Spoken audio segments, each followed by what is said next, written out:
धन्यवाद बच्चों।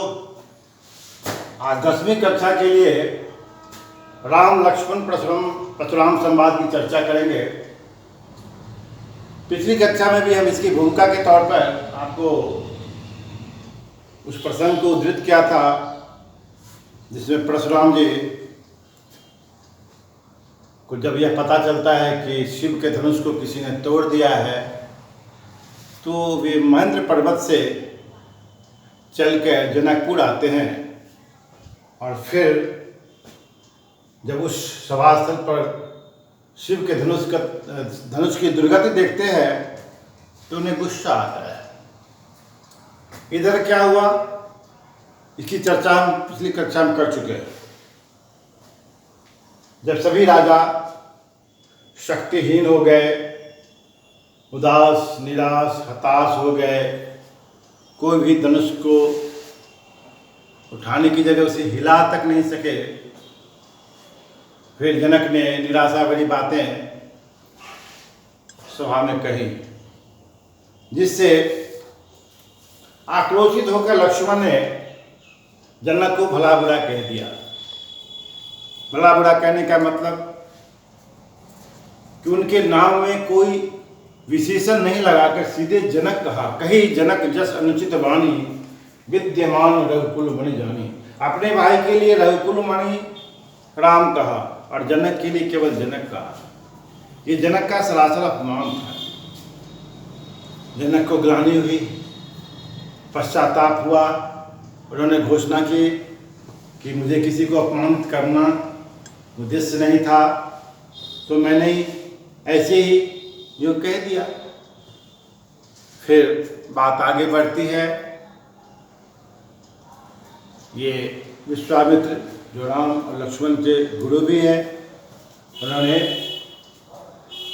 राम से कहा, हे राम उठो और शिव के धनुष को तोड़कर जनक के दुख को कम कर दो। उठऊँ राम भंजऊँ भव चापा मेटऊँ तात जनक परितापा।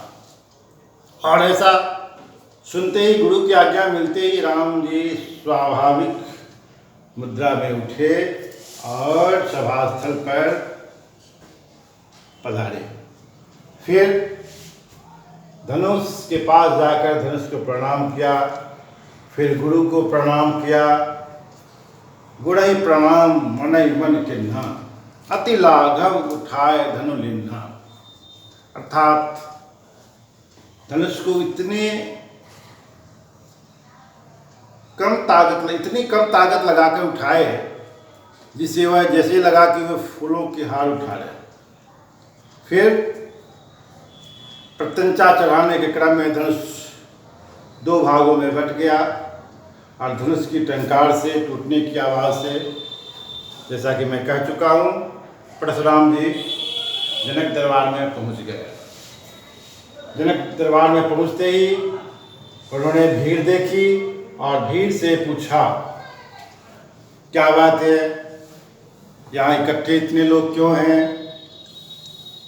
और इस धनुष को किसने तोड़ा। सभा में खलबली मच गई। किसी को यह साहस नहीं हुआ कि कह दे कि राम ने तोड़ा। जनक पर्यंत चुप रहे, सारे सभासद चुप रहे। परशुराम का क्रोध उत्तरोत्तर बढ़ता रहा और फिर परशुराम ने जब मारने की धमकी दी तब राम जी इस बात को समझ जाते हैं और वस्तु स्थिति को संभालते हुए कहते हैं। क्या कहते हैं? अब यहाँ से प्रसंग शुरू होता है। नाथ संबुधन भंजनी हारा कोई क्यों एक दास तुम्हारा। नाथ कहते हैं अपने से बड़े लोगों के लिए इसका उच्चारण किया जाता है। हे नाथ, हे प्रभु, यह शिव का जो धनुष है जिसे किसी ने तोड़ा है वह कोई आपका दास ही होगा। कोई एक दास तुम्हारा, कोई आपका दास होगा। ये नहीं कहा कि मैंने तोड़ा। अब ये प्रश्न इसमें उठता है कि राम ने दास क्यों कहा। ये कि एक दास तुम्हारा, आपका कोई दास होगा। दास किसको कहते हैं? सेवक को दास कहते हैं, तो सेवा करता है। और फिर कहा कि हुई कि एक दास तुम्हारा, आपका कोई दास होगा। दास कहते क्या मतलब है? परशुराम विष्णु के अवतार थे, क्रोधावेश में अवतार लिया था उन्होंने, आतताई क्षत्रियों को मारने के लिए उन्होंने अवतार लिया था, अपने पिता के शत्रु सहस्त्रबाहु को मारने के लिए उन्होंने अवतार लिया था। तो कहा कि मैं आपका दास हूं। परशुराम राम से पहले विष्णु के रूप में अवतार लिए थे और राम का अवतार परशुराम के बाद, इसलिए कहा कि दास आपका सेवक हूं, छोटा हूं। फिर कहा कि होइए क्यों एक दास तुम्हारा, अनिश्चय कोई दास होगा।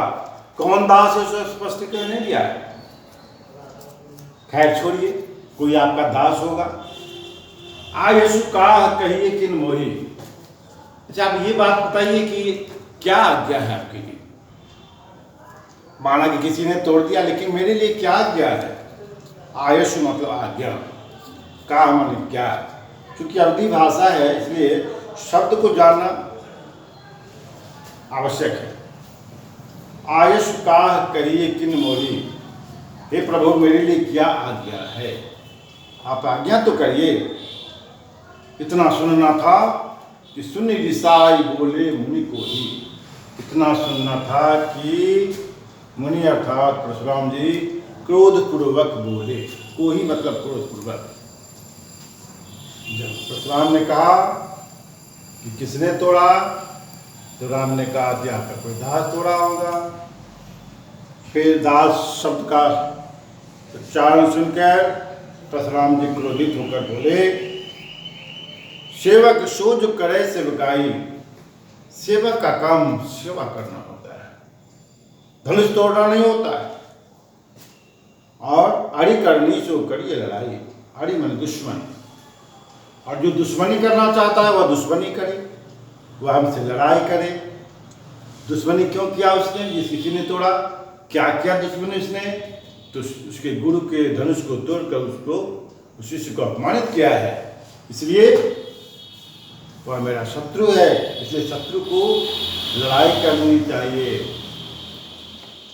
फिर राम कहते हैं सुनो राम, परशुराम कहते हैं सुनो राम, जय शिव धनु तोड़ा, सहस बाहु सम सोरिप मोड़ा। सम सोरिप मोड़ा, सम में उपमा अलंकार है। सम सासी से सदी समांतरा, ये उपमा का लक्षण है। फिर परशुराम जी कहते हैं सुनो राम, हे राम सुनो, जय शिव धनु तोड़ा, जिस किसी ने शिव के धनुष को तोड़ दिया है। अब तो जानते नहीं थे कौन तोड़ा, तो जब राम ने कहा किसी ने तोड़ दिया, तो परशुराम ने भी कहा कि जिस किसी ने भी तोड़ा। सहस बाहु सम सोरिप मोड़ा, वह मेरा दुश्मन है। कैसा दुश्मन है?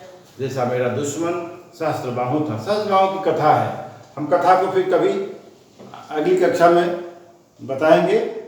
आप यहाँ इतना ही जानिए कि सहस्त्रबाहु एक राजा था, क्षत्रिय राजा था, जो बड़ा अत्याचारी था, जिसको परशुराम ने अवतार लेकर मारा था।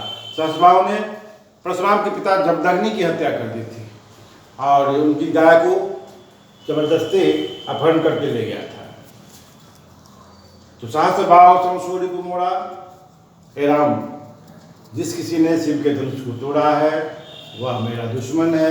कैसा दुश्मन है? तो जैसे राजा सहस्त्रबाहु को मैंने मारकर अपने पिता की मृत्यु का बदला लिया था, वैसा ही मेरा दुश्मन है।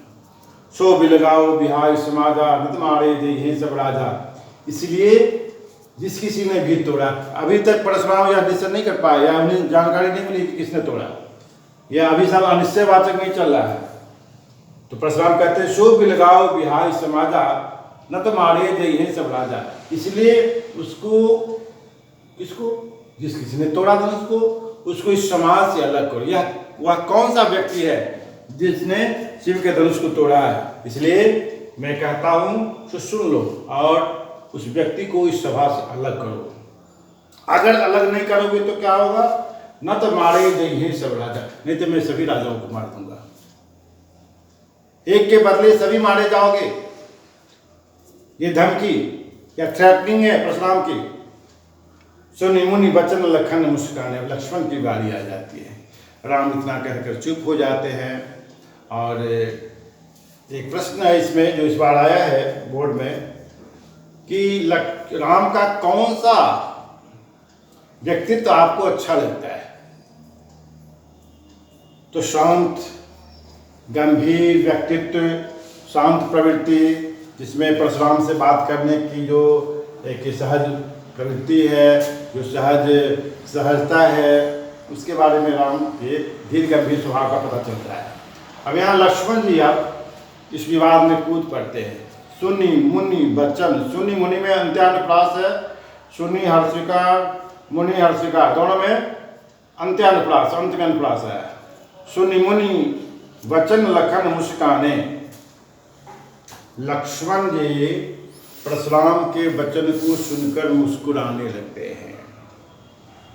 बोले परशुधर अभिमाने, वे परशुधर, परशु को धारण करने वाला, फरसा को धारण करने वाला परशुराम, परशुधर नाम है परशुराम का। परशुधर ही अभिमाने, अवमानना करते हुए, अवहेलना करते हुए लक्ष्मण ने क्या कहा? बहुधन ही तोड़ी लड़काई। अरे ऐसे ऐसे धन है तो मैंने बच्चे में बहुत से तोड़ दिए हैं। धनुष कहते हैं छोटे धनुष को। लड़काई बचपनावस्था में, ए मुनि ऐसे ऐसे धनुष, छोटे छोटे धनुष तो मैंने बचपन में बहुत तोड़ दिए हैं। कबहुन अस ऋष, किन्ने को ऋष कहते क्रोध को। कबहु माने कब, कभी भी, अर्थात हे मुनि, हे गोसाई, हे मुनि, आपने कभी क्रोध नहीं किया। ऐसे ऐसे धनुष मैंने बचपनावस्था में बहुत से तोड़ दिए, लेकिन आपने कभी इस पर क्रोध नहीं किया। पता नहीं यही धनु पर ममता के हेतु, न जाने इस धनुष पर कौन सी ममता, आपका कौन सा मोह है आपको। सुनि ऋषाय कह भृगुकुल केतु, इतना कहना था कि भृगुकुल केतु अर्थात परशुराम, भृगुकुल केतु, ये परशुराम को भृगुकुल कहा गया। भृगु के वंशी थे, उनकी संतान थे, अर्थात भृगुवंशियों में सर्वश्रेष्ठ परशुराम।